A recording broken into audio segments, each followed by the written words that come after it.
Two, the recordings will be posted on a support site. We also on our support site have contact information if you have questions throughout the next few weeks. Okay, so you can all see the spreadsheet here? So this has been revised. We've taken away a few of the tabs below because we have actually acquired a lot of this information. So the 3 tabs that you see down below, we've already, this is the information that we need right now. And so this first tab here, this is basically just gives the data that we're requesting, and then a kind of a brief description of what that data is, and then where that data might be found, what kind of database or where at your parish. So Rich, I do want to mention this newest spreadsheet, which has the most limited amount of data that we're requesting, is located now on our support site. Do not be concerned if you've gathered some of the other data. We'll receive that as well if you just want to send us where you're at on those other tabs. But don't feel like you have to continue. These are the tabs and pieces of information that we have identified that we need now. After there was some information that came to us late in this process over just the last couple days. So we're sorry for any inconvenience. If you had started on one of the tabs that you don't see here, please don't continue on those missing tabs and just focus on what we're presenting today. That will be great. We appreciate all the work that you're doing. We appreciate the time that you're giving us. Thank you very much. Okay, so the first one here is the financial data. And then you see two over in this far right-hand column. This is the tab that this data request is referring to down below. So in this case, with the financial data, there is no tab. So what we're asking for here are just financial reports. These would be things like detailed income statements, balance sheets, that type of information. And for here, we're looking for each parish and school in the Archdiocese, and we're looking for fiscal years 2015 through 2020, and then the 2021 annual budget information. And all this information should be sent along as an Excel spreadsheet. So a PDF document doesn't work for us because that would require a whole bunch of work on our end just to kind of transfer that information over into our data system. So Excel spreadsheets. I'm a little confused. How come this isn't just, why aren't you going to the Archdiocese to get all this? Rob, you want to take? Yeah, so first off, as much of the data as we can for the financials we are. So PariSoft we have access to, and we are pulling all the PariSoft information from the system, and we have a resource on our team at one of our consultants doing that now. What we don't have is access to any parish that's on PDS.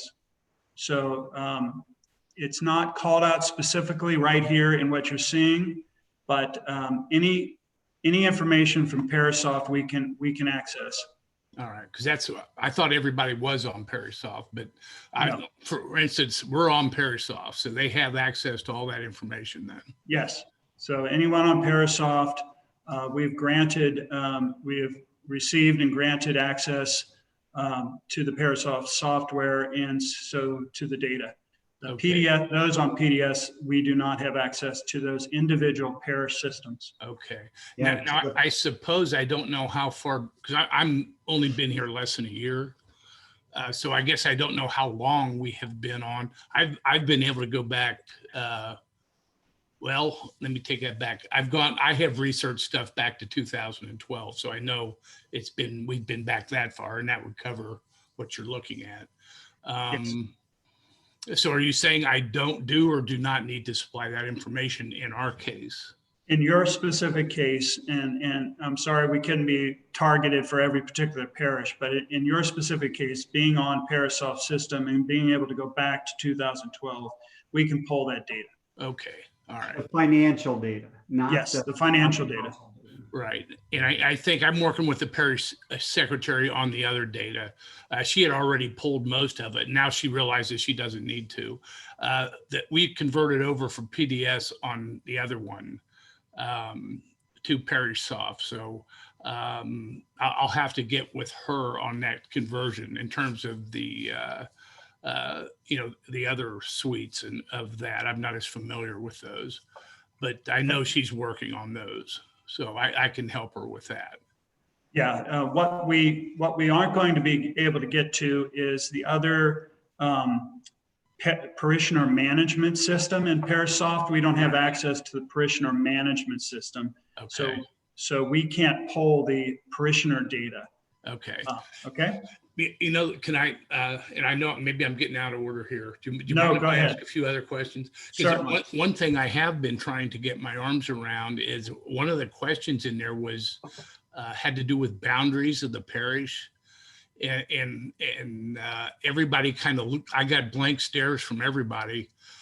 And finally, I got a document from 1922 because our parish went back to the 1800s. So it shows we were the only parish around. So that's the only boundaries I could find. So St. Chris, St.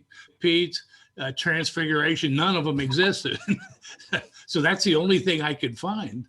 And Yeah, we were of a similar, we've had to use photographs and things ourselves. uh-huh. At this time, we've been able to, I don't know how you would say it, Rich, we've been able to overlay actual photographs into a GPS system to try to identify the correct streets and parish territories. Right. But So at this point, if you have not started that work, we have what we feel is a fairly good level of understanding of those territories. But if you have that information available, please send it, because it certainly could correct some of our misunderstandings. well, I mean, this would have been the original boundaries back but before I-75 isn't even on the map yet. Okay. So, I mean, it's kind of, I kind of chuckled when I saw it. Yeah. But the fact is, our parishioners are all over the place. Yes. So, what do you do? So, but what I'm finding is the archdiocese couldn't help me either. So, but I certainly can supply what I have. But I went back 3 pastors and nobody had. Yeah. If you have it and can provide it, we will certainly receive any data that you can provide. Okay. Do not, though, spend the time to go digging any deeper into that particular area. Okay. Very good. Okay. Thank you. And Rich and Tom, if you'll take a look at the chat area, there are some questions that have been listed there. So I've answered a few of them. I'll go back and look again. but let's also, if we're going to answer on the chat, just because this is being recorded, let's go ahead and state the question and what the answer was. Okay. Okay. That way it's on the recording and everybody will hear it that watches the video later. Okay. I'll have to see if I can pull that back up. Yeah. Why So don't you Rich, can why look don't at you go that. ahead and, Yeah. Rich, why don't you go ahead and keep going and I'll pull those chats back up. Okay. All right. So that's the financial data. And then I'll skip down to this next one here. This is the parishioner household data. So this refers to tab 1, and I'll pull that up here in a minute. So what we're asking for here is current Catholic households registered at each parish in the Archdiocese. And so along with that, so a record for each household that includes the residential address, city, state, zip, the parish name, the parish city, the total annual archdiocesan giving amount in the most recent non-COVID giving year. And I'm going to go into detail on this and all this in a minute. And then the total parish stewardship giving in the most recent non-giving year.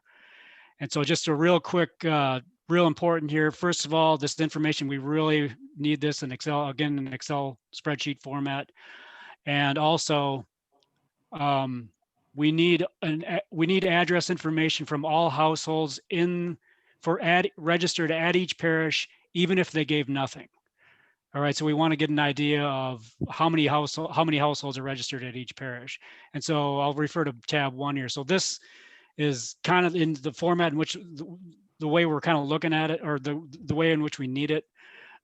This is a little bit different from the sheet that you have, and I did this for clarity because there was some confusion about what I meant by parish giving and diocesan giving.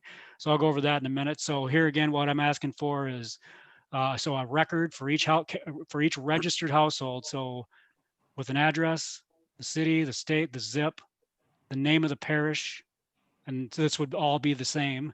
The parish city, this would all be the same. The reason I ask for that is because you have 4 or 5, for example, Sacred Hearts. And if you just send me it with Sacred Heart, I don't know which city you're talking about. And then so parish giving and diocesan giving. So what I mean by that, with parish giving would refer to any type of giving that is collected by the parish that goes directly to the parish or parish operations. So for example, plate and envelope giving, the annual parish capital campaign, any other kind of specific giving. Depending on the type of software that you use to extract all this information, oftentimes, and I understand you have different ways of coding different things, and in that case, you could have dozens of different ways of coding this.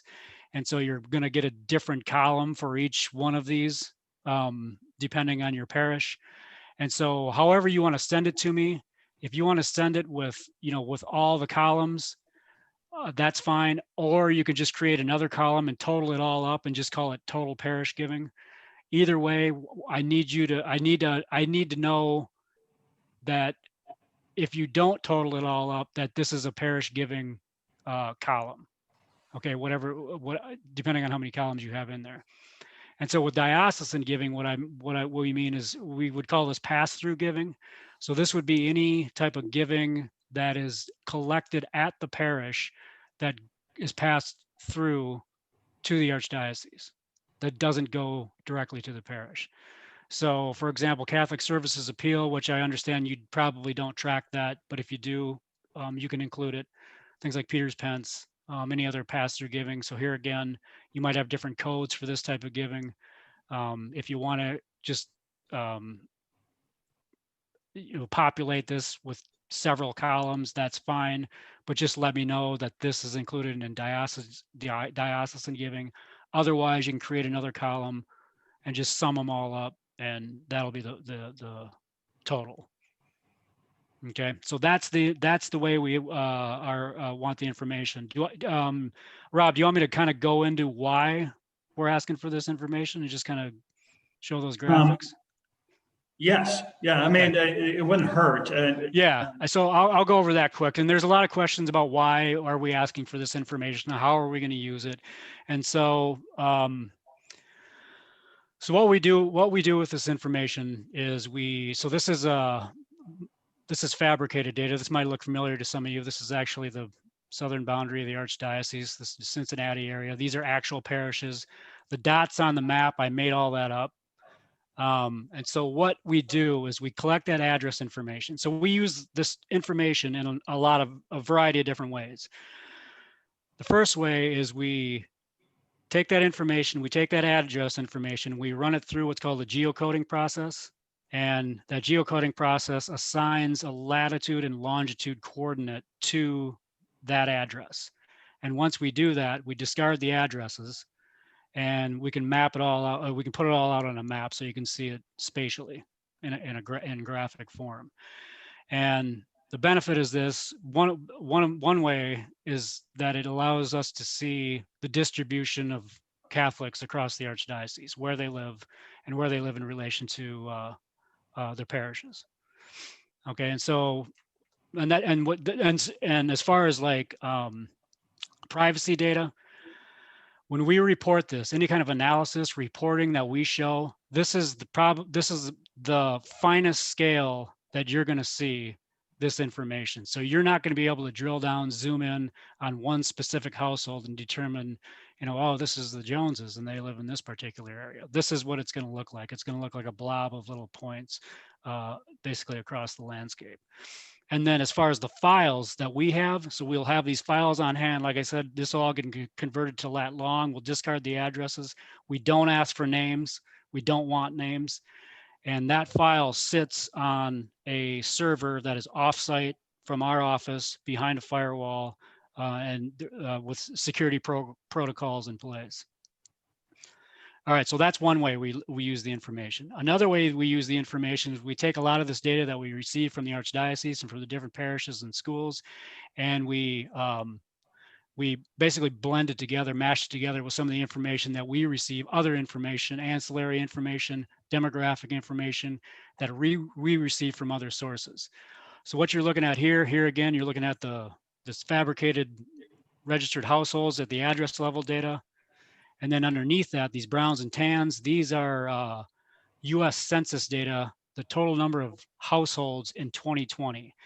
And these are reported at the census block group level. That's what these little boundary lines kind of mark out. And so what a census block group is, it's basically the finest geographic extent that the US Census reports data to the public.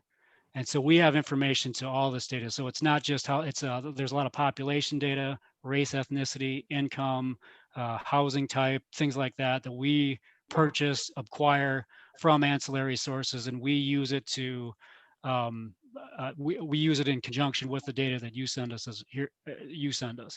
And so in this particular example, what we'll do is we'll take those households that you send us and we'll compare them to the total number of overall households that the US Census reports at the census block group level.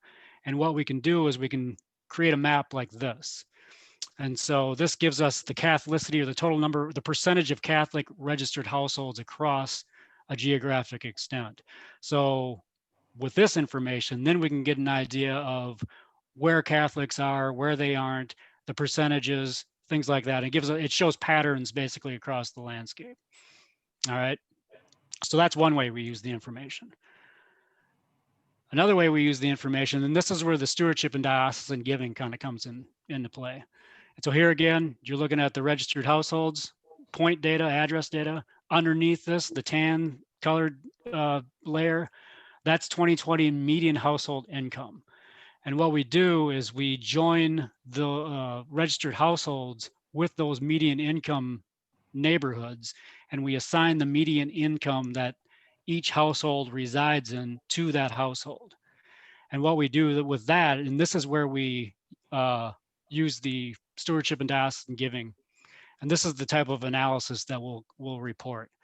So there's nothing that really drills down to an individual. We really aggregate the data, and the way we aggregate it is by these different median household income ranges.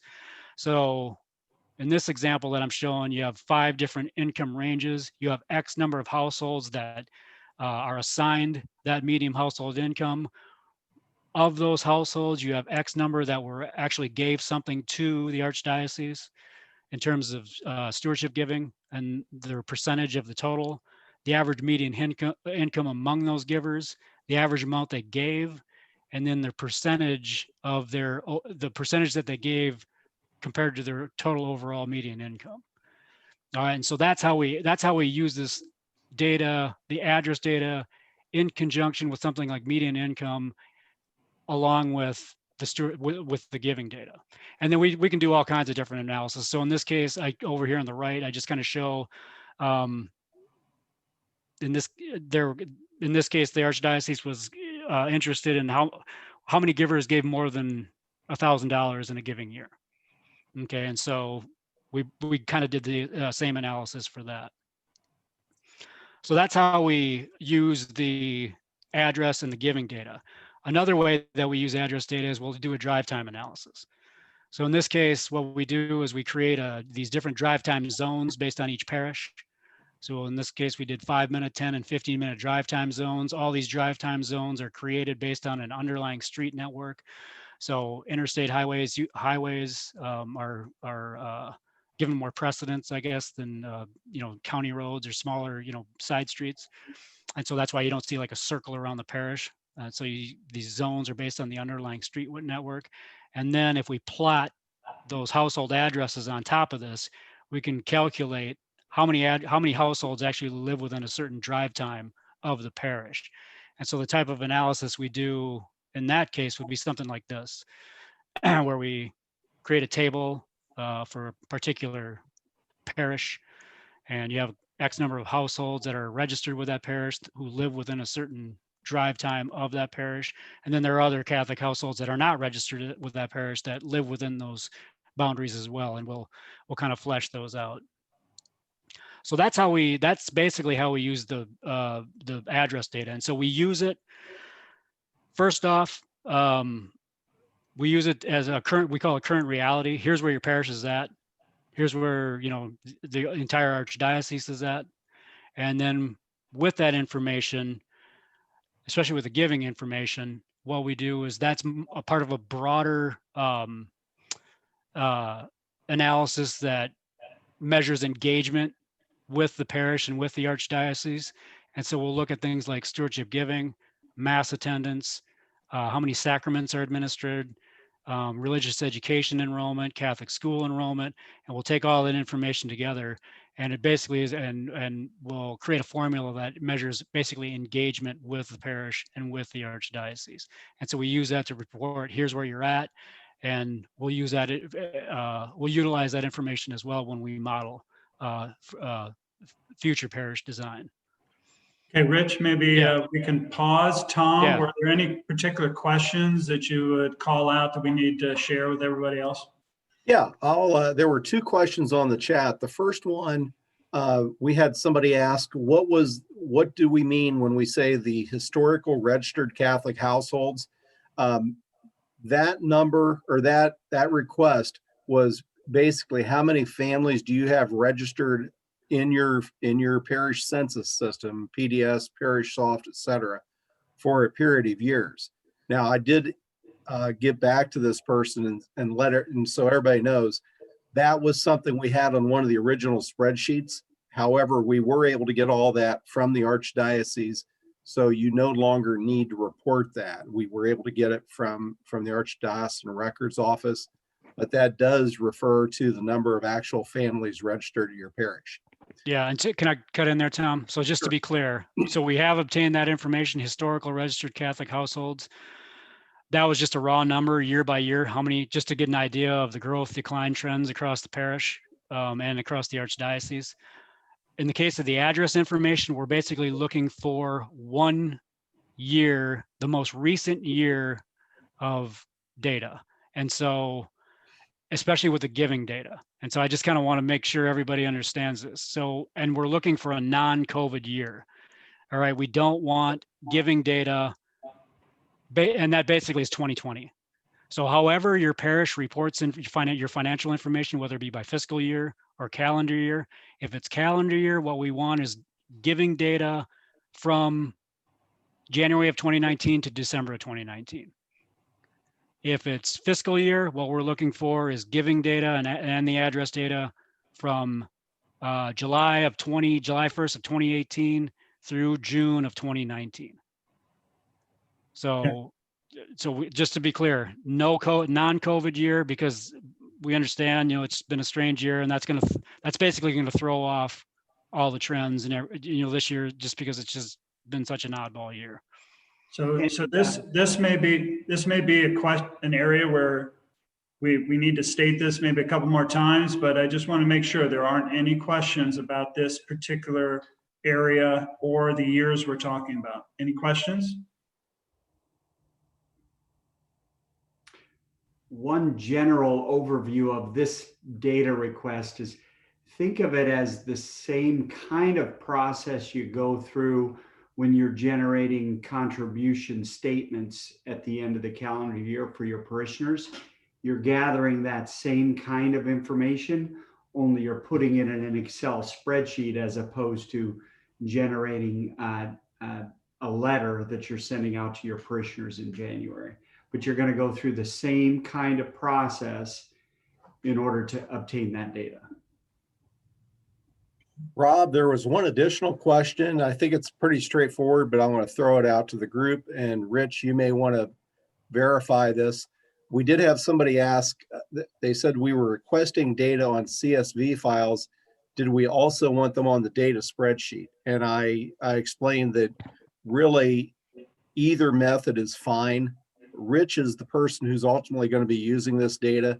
And Rich, I think I heard you say yesterday that you would prefer the CSV, but the spreadsheet was just as good?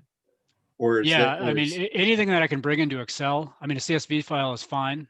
As long as it kind of, as long as it follows this format, as long as you break it out by, separate columns with this information, whether it's CSV, anything I can bring into Excel spreadsheet and manipulate fairly quickly and kind of get it, because what I'm gonna have to do is take, what is there, 200 some parishes in the Archdiocese correct? and standardize it all so it's all the same. And I understand that not everybody's going to send it all the same, so I got to get it cleaned up.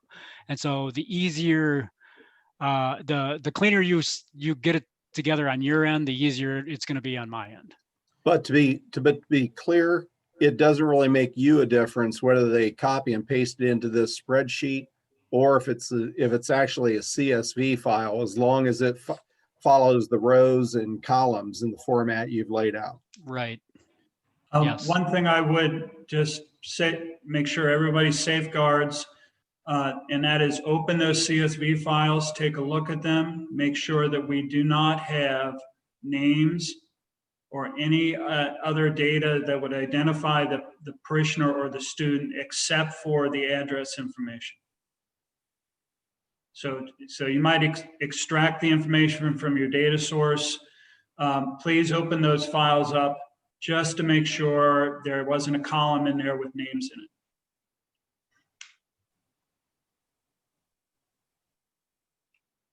it. Okay, do we have other questions?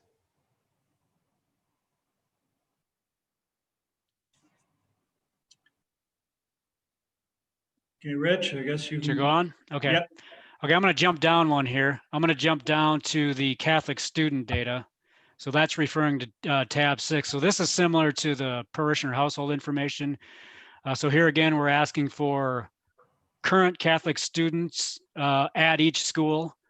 And here we're asking for the resident address, city, state, zip, the school name, school city, the grade that they are currently in, their stated tuition, any type of financial assistance, whether scholarship, discount, or subsidy that the student received, and then the total tuition that will be paid out of pocket by the family. And then we're also asking for some socioeconomic information, things like student race and ethnicity, free and reduced lunch status, special ed status, and then whether or not the student is Catholic. And so this, like I said, this refers to tab 6. Sorry, this one.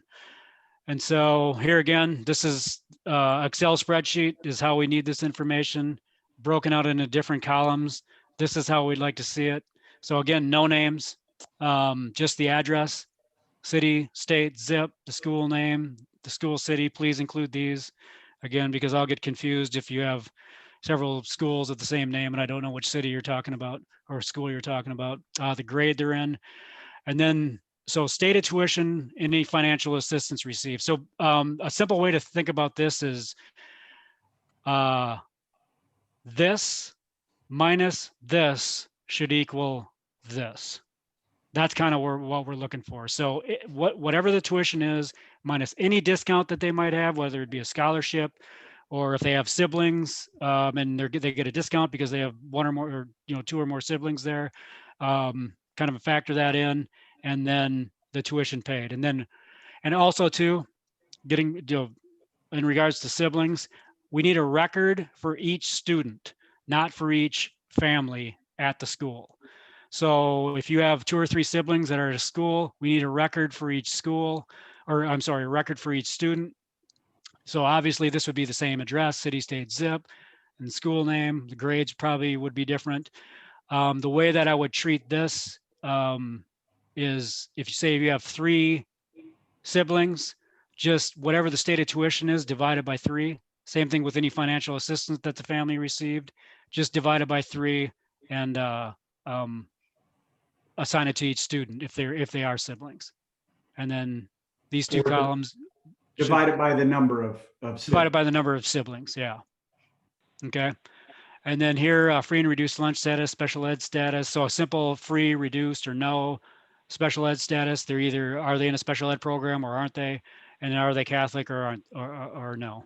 And so it's simple yes or no. And so I'll go quickly over how we kind of use that information as well. It's real similar to the parishioner household information. So here again, no names, everything sits behind a secure firewall. We'll take that information. So here again, fabricated data. Here's your schools. Here's a bunch of students I made up. Here's, so what we'll do is we'll take that information, that address information, convert it to a lat long, discard the address, map it all out. That way you can get an idea, again, where your students, how they're distributed across the Archdiocese. And the way we utilize this information is we report in the aggregate again. And so here I'm showing median household income again. We'll join those two data sets together. And the type of analysis we produce is something along these lines. So here again, we'll create five different income ranges. The median income within those ranges, how many students actually fall within that range, the percentage as a total, what the average tuition paid per pupil was, their percentage that, you know, the percentage that the family paid as a percentage of their overall income, and then any scholarship money that they received, the average scholarship that they received, the total number of students that did receive scholarships, and the percentage that of total students within that income range that actually received a scholarship. This is how this is how we utilize this information for students. So here again, nobody's going to get called out, no single individual family. It's really reported in the aggregate. And so this is, we utilize this information just to get an idea of tuition and scholarship trends across the parish or parish school, and then across the Archdiocese as well. And we get this question often. So just to reiterate what Rich said is, you know, the median household income, it's not the individual's income, it's the census data that we're using. So what does the census data say the average income is for that neighborhood? Right.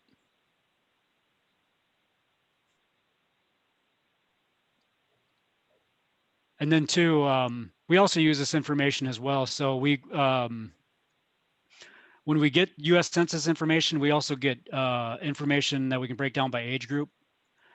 And so what we can do with that is we can take, like, for example, we can look at 5 to 14-year-olds and map those out based on census block groups. And so with the assumption that 5 to 14-year-olds correlate somewhat to K through 8th graders, we can basically count up the total number of Catholic students that fall within each census block, and then get an idea of the percentage of overall K-8s, 5 to 14-year-olds that are actually receiving a Catholic education. And so we can do all kinds of different analysis, but the key is really having that address, that point data, so we can join it with the underlying information underneath. Okay, so is there any other questions about Catholic student data? Or you got anything on chat, Tom? There was one additional question. They wanted to know if, for the Catholic school data, if that was only if you have a Catholic school, and the answer to that is yes. What Yeah. we're looking for here is simply those parochial K through 8 schools. High schools, typically in the Archdiocese, I don't know that any one parish at this point has their own parochial high school. Those consolidated schools have been reported through the Archdiocese Catholic Schools Office. Religious ed, so when parishes have PSR or CCD programs, that's a separate metric as well, and that's also been reported through the Archdiocese. Right, so this really applies to Catholic schools, Archdiocesan K-8 Catholic schools. This is really current schools information, and I'll point that out too. So in this case, we're looking for data from the most recent, this fall student enrollment counts. And we had talked with Vince over at the Catholic Schools Office, and he had indicated to us that COVID hadn't had a real big impact on enrollment in terms of just overall trends over the past few years. And so we just decided, let's get the most current information. And so we're asking for fall 2020 address data from each of the Catholic schools. Unlike the parishioner data where we're asking for a non-COVID year or the most recent non-COVID year. So, okay, should I move on or is there any more Yep. questions? Okay, so this last piece of information, we're basically, so this was added on kind of a little bit later. We do have mass attendance data based on October counts, historical mass attendance data from each parish going back to 2010. And so we have that information. With this information, what we thought it'd be an interesting data point to look at online monthly mass views since COVID has occurred. And we know that a lot of times we're streaming mass services on Sundays and Saturdays. So in this case, we're asking for weekend mass. And I think we decided here we're asking for an average weekly. Is that correct, Yes. Rob? Yeah. So basically hits on your website, hits on the wherever you're streaming over the course of the average over each week. And we'd like to see that just month by month. And we think that'd be kind of interesting to see as a data point, just to see how COVID has impacted just how people are attending mass, quote unquote. Yeah, and we know some parishes do not stream, so if you don't have streaming, then disregard this tab. Yep. Okay, I have no further chat questions. So I think since Rich is done explaining the tabs on the spreadsheet, I'd like to open it back to our participants for further questions. And one question I would have for participants, is there anybody who's having difficulty following the directions we've put together for people to export the data? Or is that a pretty well understood process?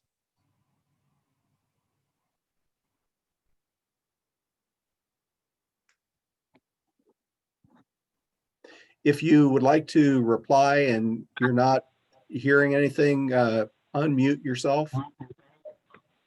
Can you hear me? Yes, thanks, Debbie. I hit the link to get the video instructions for downloading from PDS, and I'm not a registered email address for that source. And off the top of my head, I don't remember what the source is. So I can't get to the instructions. Debbie, I think you and I chatted today on email, I believe. Yes, we did. Yes, we did. And I have the actual the video file that I'm going to send you here in just a few minutes. So we've come up with a new solution for you, and hopefully it'll help others. But just for everybody on the call, there was some login issue, and we're overcoming that. And all of those video links will be refreshed by the end of today, and you will be able to access them just by clicking on them. So Debbie, I'll actually email you that particular file, and I'll post everything else on the website here in the next hour. Perfect. Thank you.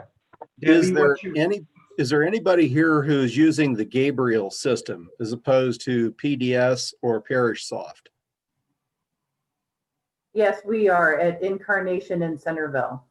Okay, you are in good shape, because the people with the Gabriel system, actually Mike or Bill, Rich, Bill one of you guys want Maley to jump is in your, here?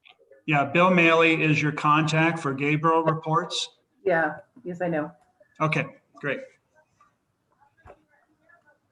So they've got a report form generated, I believe. Is that what's going on, Rob? Yeah, Bill's, I believe he's got 2 reports that he has gotten together, but the specifications for setting up the report are very particular, and Bill can walk anybody through that. Yeah, you have to move your funds into buckets so that the buckets will then propagate the fields that you need, which is what I'll start working on. Great, thank you. Yep. Other questions?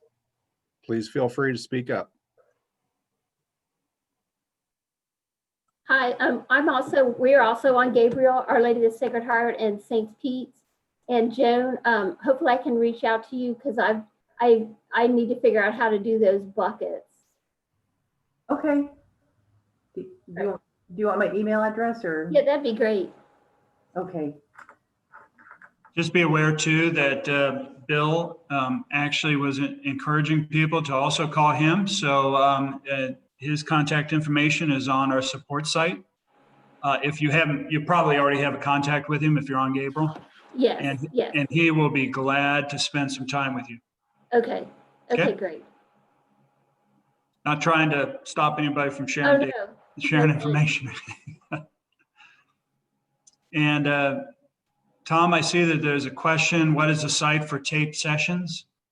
I don't know if you want to share your splash screen and just show them the Yeah, let me URL get- for that again.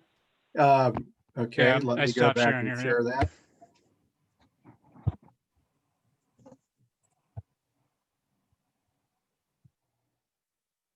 Okay. Can everybody see this right now, or do I need to make that a little bit larger? Just go ahead and present it.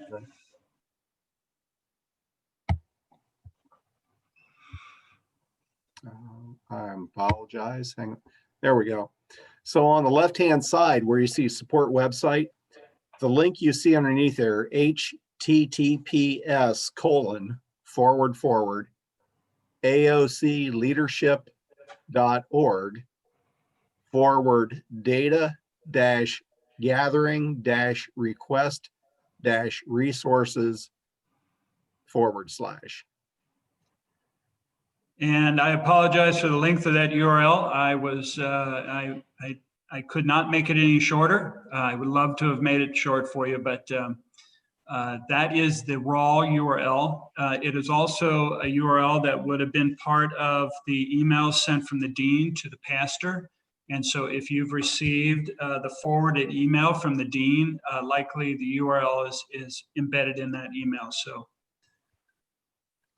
I am trying to get back to the chat there. I think there's a couple more questions, but with me sharing the screen, Rob, I'm not sure I can do both. Can you see those questions? There was a sharing of an email address and then a thank you comment. So Okay. no questions.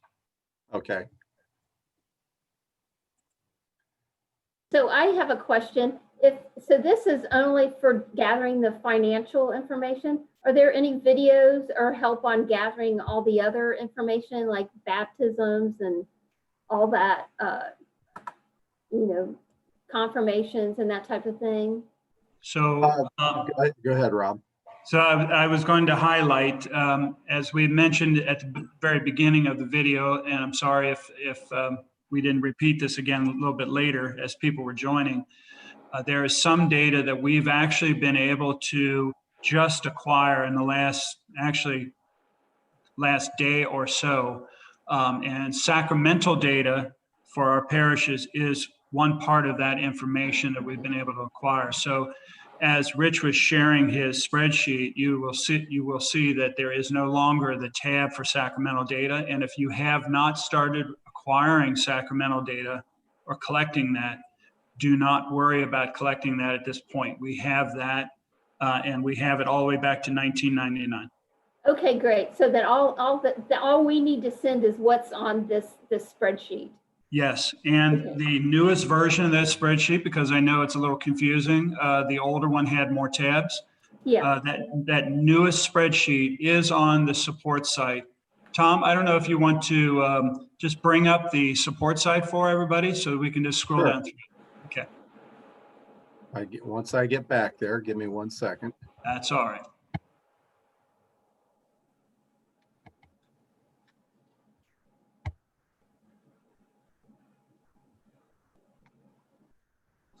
Again, I know some of you may have started this right away as you were asked by your pastor, and I appreciate your due diligence there and jumping on our tasks. It's very important. We do apologize for some of the data that we've been able to find in the last couple days. We did have to move forward with this request, but we do appreciate any work you've done. And if you look at that it says worksheets, new updated data request tool. If you don't have that copy, I would recommend you copy that and use that going forward. And it reflects what Rich has been sharing during our hour. So As if you you go can- further down this sheet, you'll see also where the training videos are. And Also note that we have these two training additional- videos, I'll just mention, this is what Debbie was talking about. Our current links here require login, and that is what I'm correcting. These videos will be available without login later today. And please note that if you have additional questions as you go through this, on the 17th and 19th, we'll also have another one of these sessions. So everybody can join at those times if needed. Plus, you have the technical support contacts down below. So at any time of the day, if you have a quick question you want to ask, just to let you continue to move forward, we have 2 contacts here for you. You can reach out to them. Feel free to email them with a quick question.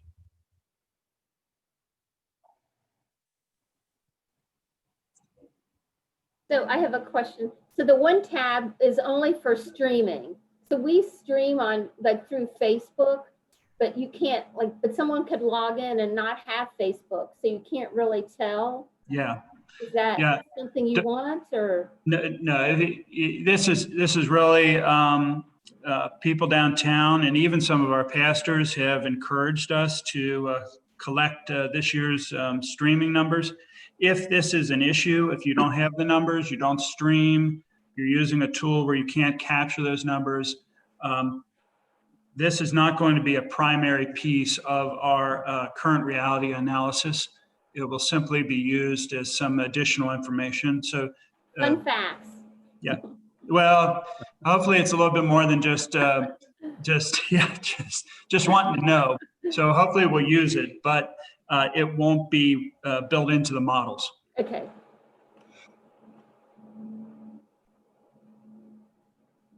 It's 2:50 and we still do have time for a few more questions. Again, if you'd like to ask anything, please unmute yourself and feel free to ask.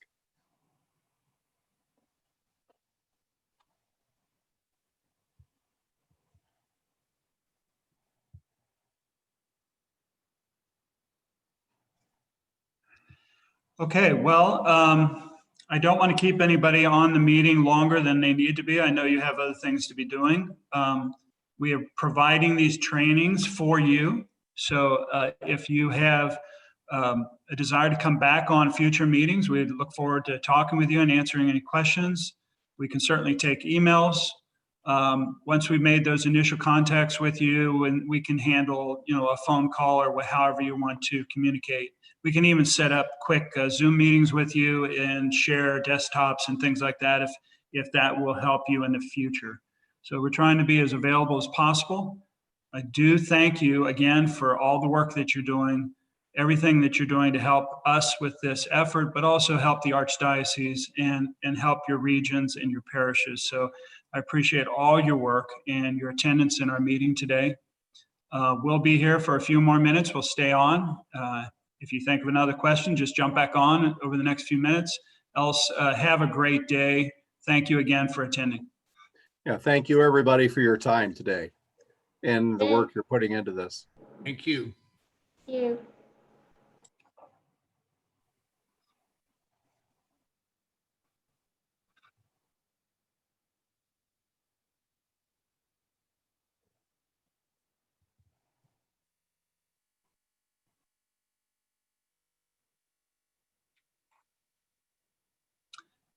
Gentlemen, I think I'll go ahead and stop recording at this point. Okay.